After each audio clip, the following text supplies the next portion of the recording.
Ustadz, apakah meminta didoakan oleh orang yang kita kenal? Misalnya kita mengatakan, doakan saya juga cepat lulus ya, doakan saya bisa punya anak, dan semacamnya. Apakah hal ini termasuk dilarang dan merusak tawakal kita kepada Allah, Ustaz? Nah, barakallahu fik. Dibahas oleh para ulama dalam pembahasan aqidah, dan walillahil hamdu wal minnah. Ini juga sudah pernah kita bahas dalam pembahasan matan kitab Tauhid. Bolehkah kita meminta kepada orang lain mendoakan kita kepada Allah karena kita melihat dia lebih saleh dari kita, atau dia akan pergi ke tempat yang lebih mulia, Masjidil Haram, Masjid Nabawi ya, atau dia sedang safar dan doanya orang musafir itu adalah mustajab ya, maka jawabannya boleh. Kenapa boleh? Yang pertama, karena itu bukan syirik. Yang kedua, tidak ada larangannya. Yang ketiga, para sahabat pernah datang kepada Nabi SAW meminta untuk didoakan, seperti Abu Ayyub Al-Ansari dan beberapa sahabat yang lain yang ketika Madinah kekeringan karena sudah lama tidak turunnya air hujan sehingga tanaman-tanaman mereka sudah mulai kering dan hampir mati. Mereka mendatangi Nabi SAW agar mereka berencana mendatangi Nabi SAW agar Nabi berdoa kepada Allah menurunkan air hujan. Demikian juga Umar bin Khattab radhiyallahu anhu pernah meminta kepada Uwais Al-Qarni, seorang yang beriman kepada Nabi dan hidup di masa beliau, tetapi tidak sempat bertemu dengan Nabi karena fokus merawat ibunya, sehingga Nabi SAW wafat.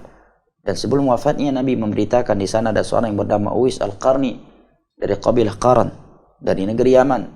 Dia seorang anak yang sangat berbakti kepada ibunya, pernah terkena penyakit baras, penyakit keputihan yang seluruh badannya menjadi putih, dan dia disembuhkan oleh Allah kecuali hanya sebesar dirham di bagian perutnya.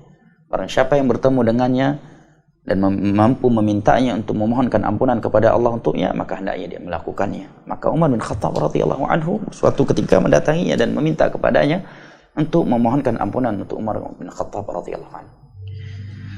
Akan tetapi para ulama mengatakan sebaiknya hal itu tidak dilakukan atau tidak sering dilakukan. Kenapa? Karena itu masuk dalam kategori meminta kepada orang, dan hukum asal meminta kepada manusia tidak baik. Hukum meminta kepada manusia tidak baik. Tetapi menjadi afdal dan menjadi dianjurkan apabila niat kita ketika meminta orang lain agar mendoakan kita, niat kita adalah agar dia beribadah kepada Allah dengan ibadah doa.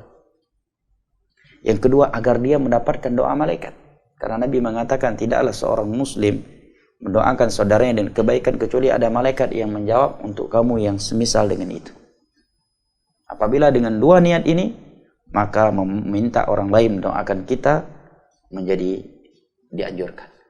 Wallahu a'lam bishawab. Kiranya ini yang dapat kita kaji pada kesempatan kali ini.